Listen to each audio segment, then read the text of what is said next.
our blessed radio. It gives us eyes and ears out into the world. We listen to the German stations only for the good music. And we listen to the BBC for hope and Frank.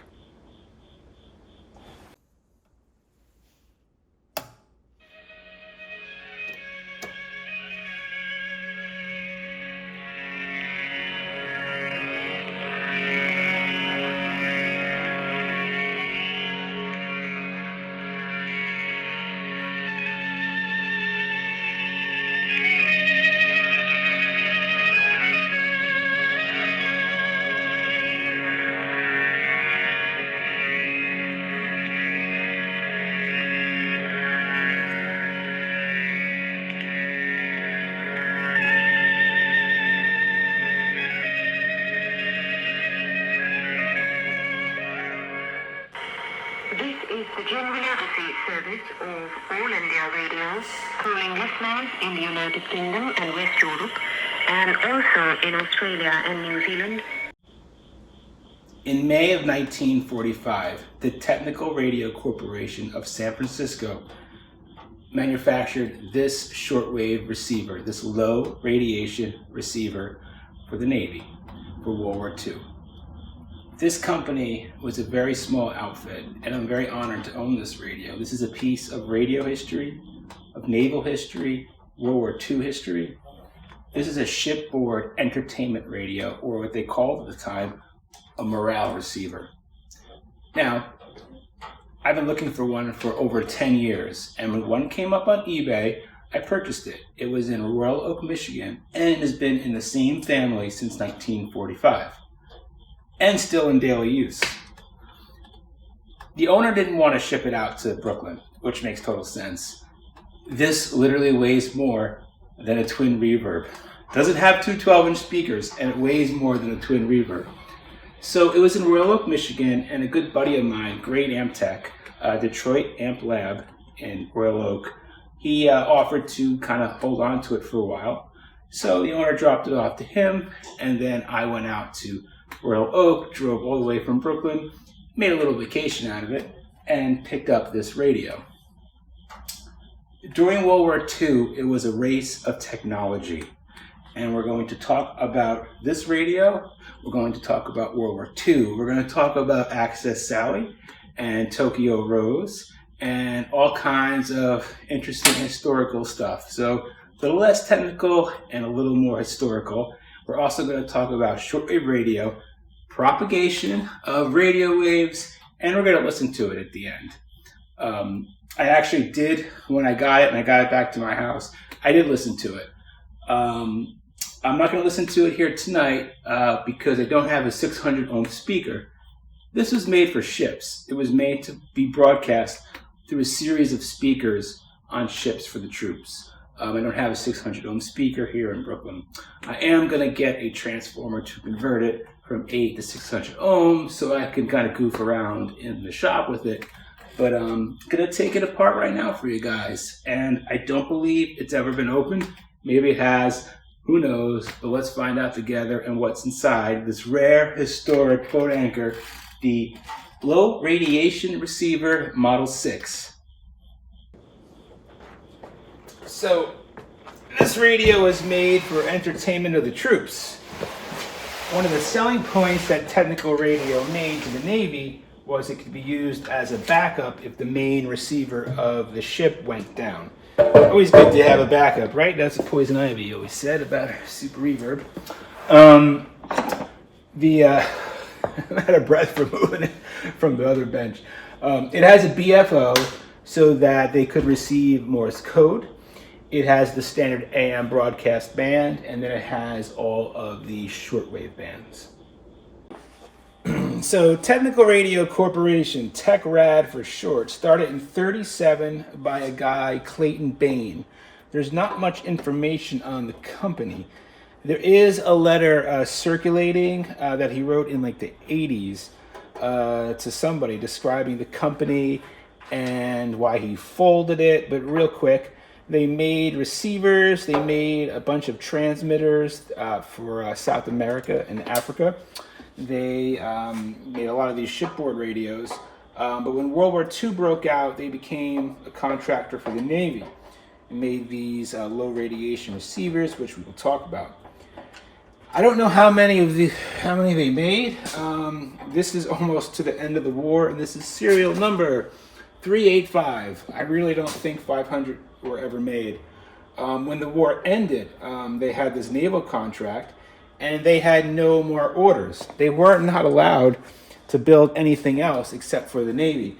There's a few transmitters that they built. I believe they're actually allowed to do some work for Alcatraz Prison, doing radio and PA installations. Sorry, but after the war, also they lost their lease of the building, and Clayton decided to just close up the factory. It wasn't profitable. So by I think 46, they were out of business. When the war ended, the company was allowed to sell off its remaining stock to the amateur radio market and the shortwave market, which is why this radio ended up in Royal Oak. It was never put on a ship. The ones that were put on ships, most of those would have been destroyed or just completely rusted and hammered. I saw one photo of one that looked completely destroyed, like it's been on a ship. But the ones that have survived, and I've seen photos of maybe two others in good shape. One of them's in a maritime museum in California. Probably the last few that were made were sold into the amateur market and survived. But a lot of these probably went down in the ocean waters. And again, I'm really excited to open this up. Less talking, more opening. All right, let's do it. Let's open her up. Oh my God. Yes, yes, this is awesome. Voltage regulator, that wasn't on the schematic. Oh my God. Well, thanks for watching, guys. No kidding, come on, take a look.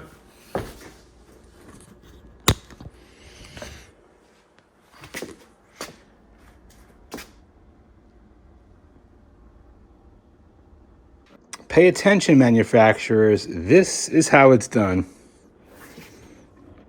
Wow. All right. First thing I can tell you is that power transformer, to me, looks like it's been changed. I'll tell you right away. It's a voltage regulator. It talks about a voltage regulator in the manual, but I don't think I saw one on the schematic. Yeah, this looks changed out to me. Obviously, this all looks original. Let's see these thumb screws, right? We can get these off. See what's underneath the hood here. There's going to be a big variable capacitor in here. So we haven't talked about the radiation shielding yet, and we will. But that's what's under here, and that's why this is shielded, to keep RF from coming out. So 1, 2, 3. These are giant variable capacitors. That's how you get a tuner. And to this day in North Korea, a variable capacitor is illegal. Can't tune a radio. If you can tune it, you can get outside a band and you can listen to other countries and other information that the government doesn't want you to know. I got some bad news. We were not the first ones in here because that transformer has been changed out. There was definitely a potted transformer here. I'm sure it went bad at some point. Like I said, this was in daily use, and this was kind of shoehorned in. It's a big boy, so I'm going to assume that they did a good job. We're going to have to investigate that a little further. It appears at first glance that all these tubes are original. Everything looks so far to be a JAN, Joint Army Navy. And let's take a look at one of these metal 6v6s, right? Wow. Yep, VT107, that's a 6v6. I am not an expert on date codes with tubes, and I do believe, though, that this is a 45, F5 45, I believe. Wow. Where to begin? I mean, this is just a feat in industrial design, in manufacturing. Oh my God. That don't look factory. Almost looks like someone maybe Put some speaker wire in there, and then this was twisting maybe. I'm gonna look into that. Got an old wax capacitor here, made in Bayonne. I love reading where the components came from. Okay, right, we got Chicago here, we got California. Yeah, this is missing screws. Yeah, let's take a closer look at the power transformer. Yeah, I mean, this has been changed out.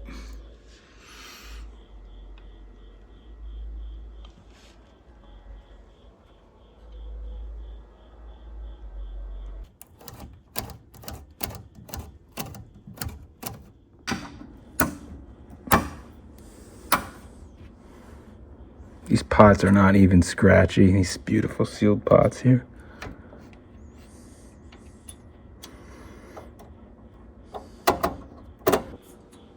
So what does it mean that this radio is low radiation?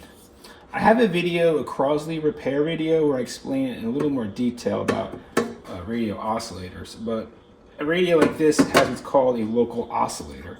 It actually is creating a little bit of radio frequency, right? Usually it's 455 kilohertz. Bananas. 455 kilohertz. And that actually is going to be transmitting a very small amount of radio signal out of the cabinet of the radio and out of the rear antenna. Now, during World War II, guess what? You don't want people detecting any signal. So what they did was they started making and installing these low radiation receivers, which means that there is almost no radio frequency coming out of this cabinet and or the rear antenna. There was a limit during the war of 400 picofarads, I think, of RF that was able to be emitted from the receiver, and this puts out about 100. So it's a low radiation receiver, meaning that there's almost no RF coming out of the cabinet or the rear antenna.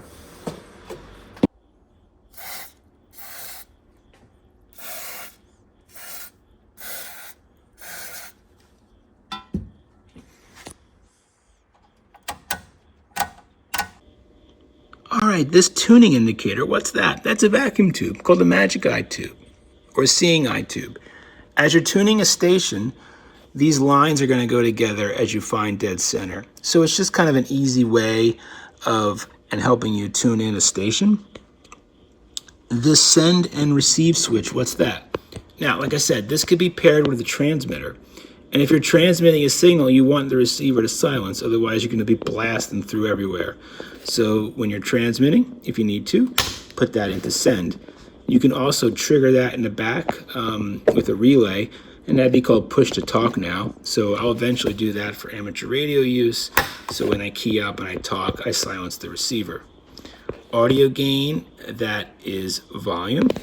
Pitch is our BFO, beat frequency oscillator, for tuning in Morse code.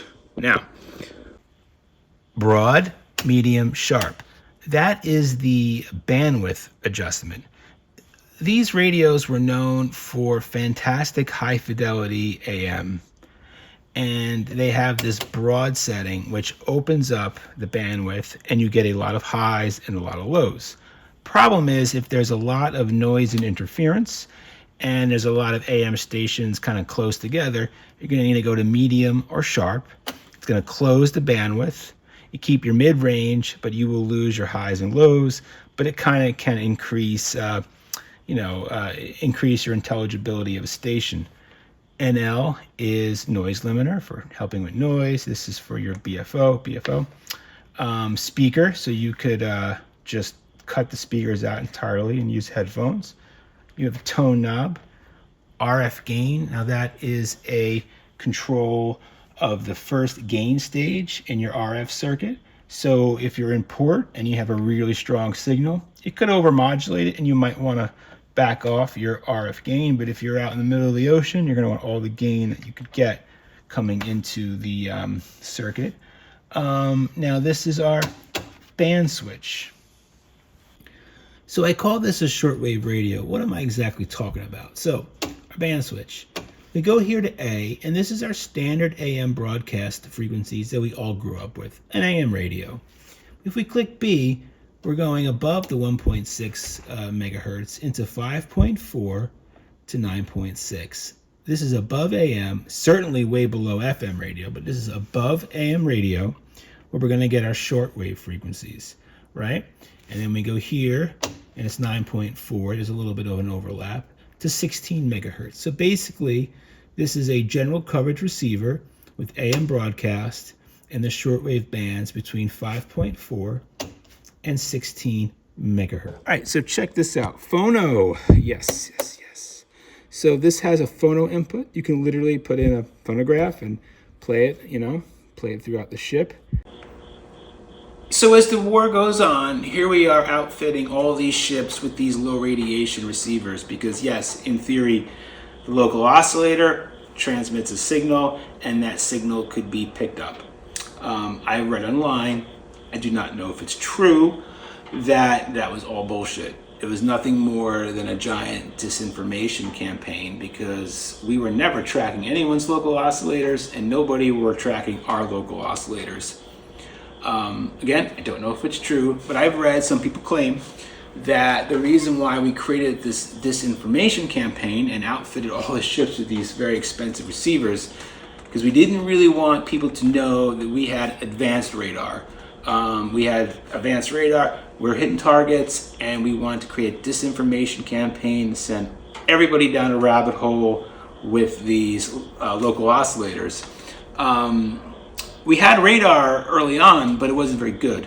So in Great Britain, they invented the cavity magnetron, and Churchill sent that over top secret to MIT in a lab called the Rad Lab, and they developed very sophisticated radar that actually worked. So we were really able to start hitting some targets, and we needed a kind of a cover story. World War II is interesting because there was so much about information and disinformation that was going on, and radio was really one of the main tools to get information around. My grandfather was in a branch of the Navy called the Armed Guard. They would kind of man like merchant marine ships and transport troops and supplies, and they would work the guns and they'd be on lookout. The Armed Guard's kind of forgotten about. It's sort of a Armed Guard tattoo right there.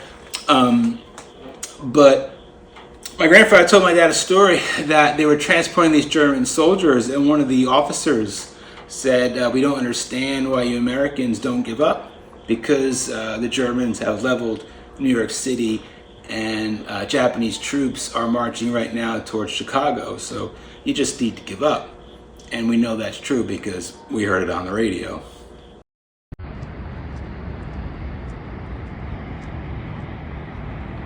So when I talk about shortwave radio, there's a lot of misconceptions. We're not talking about CB radio or military police radio. We're talking about those frequencies that I showed you. AM stations right above the AM broadcast band. These stations are worldwide, and they can transmit worldwide when conditions are right.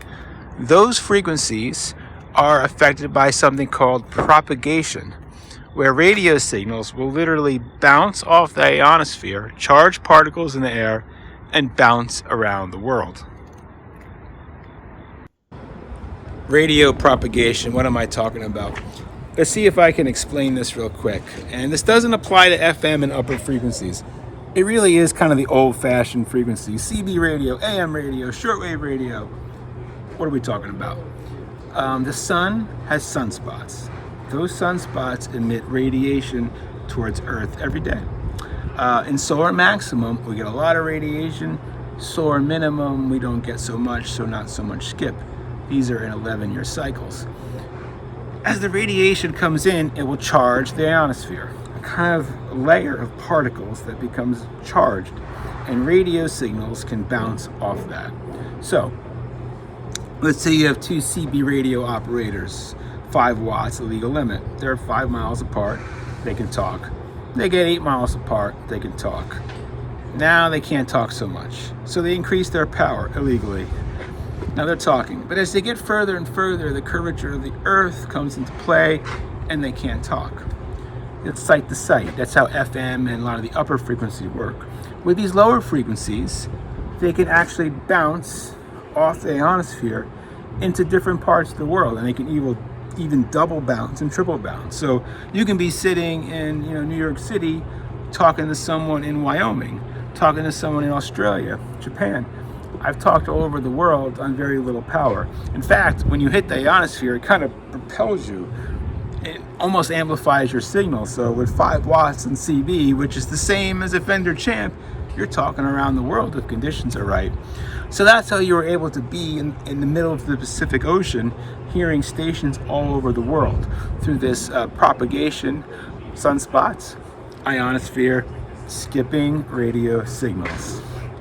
I've always been pretty fascinated by stories of musicians hearing music through propagation from different countries and different regions.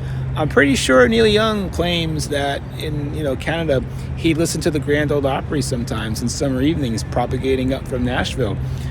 I talked to a woman once, and she was my age, about, forgive me if I'm wrong, I'm pretty sure she said she was from the Czech Republic, and she'd go to the top of her apartment building and bring up a shortwave radio, and became obsessed with American culture after hearing Madonna broadcasting from the States. So I just think that's just so cool, propagation, just the hearing something by total star chance, sunspots and stars, and getting information that could literally change your life. I guess it happens less now with the internet, but I still think it's pretty special. Would you rather hear about your favorite band through Instagram or radiated Starflyer?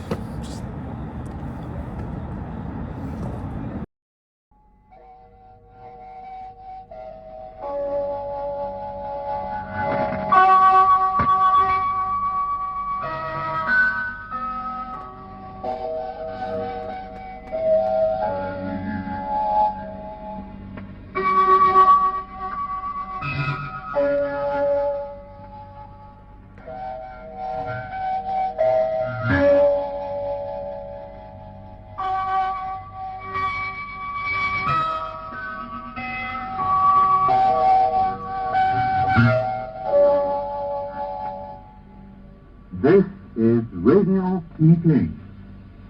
This is Radio Peking. When America entered World War II, we didn't have much of a radio infrastructure on the west coast of the United States. Now on the east coast, there was a lot of shortwave stations, so getting our propaganda over into Europe wasn't much of a challenge. On the west coast, it was a challenge. So we immediately had to build stations all along the west coast and even move some stations from the east coast to the west coast so that we can get into the Pacific. Every country had its own radio propaganda, and every country was radio jamming, and radio jamming still goes on today. We wanted to get our information to our troops, to other countries, and citizens of the world. The Nazis wanted their version out, the Japanese wanted theirs, Great Britain theirs, and America ours. And every country was in a race of radio, getting stations and more power, bigger tubes to get our information out to the world. In America, there was all these new radio shows and shows like G.I. Jive, and they were trying to boost the morale of the troops. And they would tell heartwarming stories about things going right back home and things going right overseas to really, keep everybody, invested and to keep spirits up. There was also a lot of shows that were creating disinformation. And there's two people I like to mention, Tokyo Rose and Access Sally. One a hero, one not so much. So Japan and Germany had state-sponsored radio shows to demoralize American and British troops.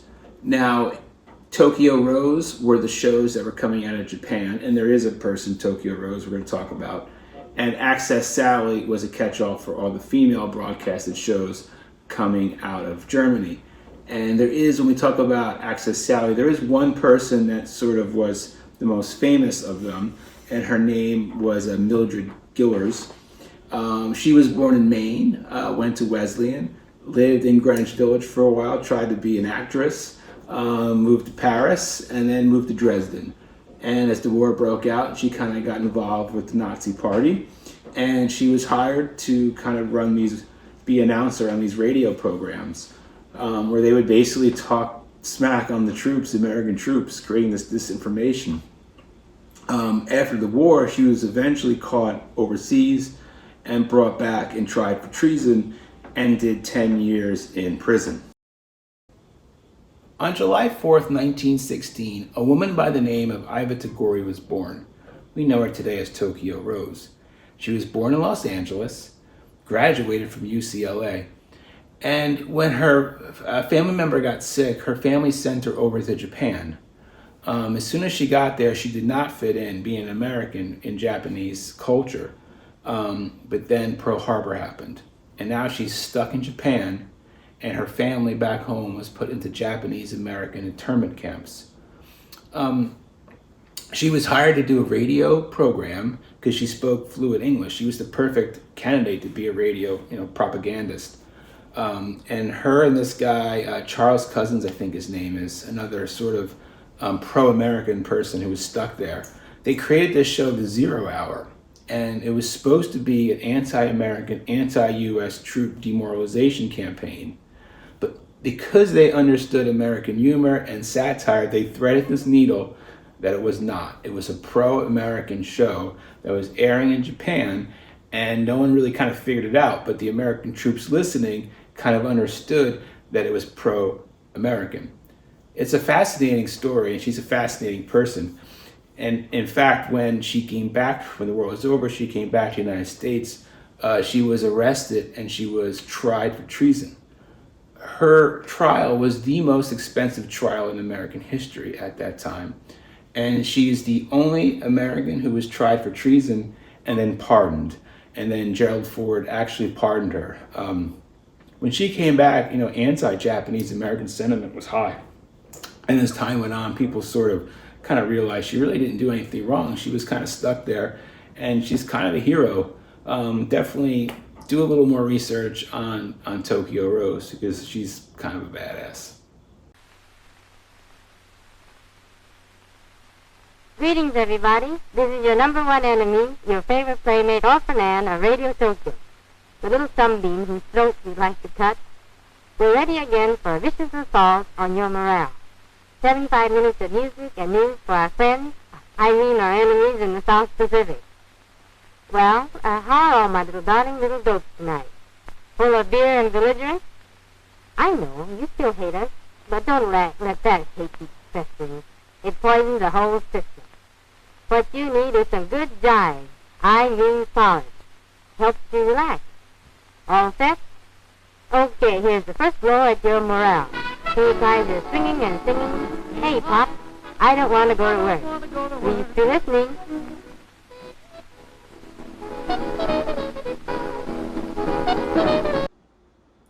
Alright guys, thanks for watching this video. It was a long one. I wanted to do some history, and if you like this video, hit like and subscribe. Being on social media is kind of fucking weird, and any support you guys give, it means a lot to me.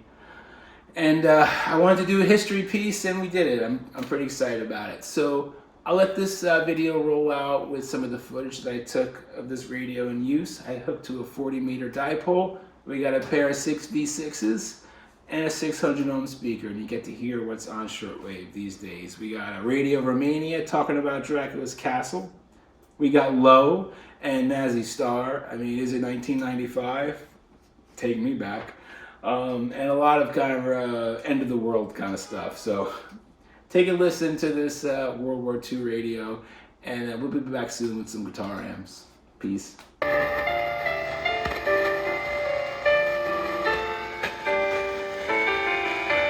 Your heart has to have the spark. Marion, really? Really? You go back and read what they've written in context, and it's very clear they were not. For example, Nazi Star, 9.4 megahertz shortwave.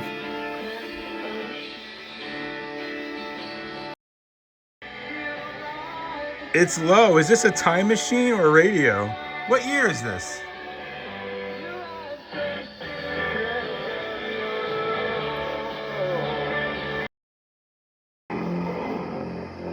time shall come when all of creation, every atom, every molecule, every quark, matter, and antimatter, shall. You are listening to Radio Romania International. Taylor, voivode of Wallachia, also known as Dracula, but still the castle is unique and definitely worth visiting. It was built by Saxons in 1377, given the privilege by Louis I of Hungary. It is a national monument and landmark in Transylvania, and today home to the museum dedicated to Queen Mary.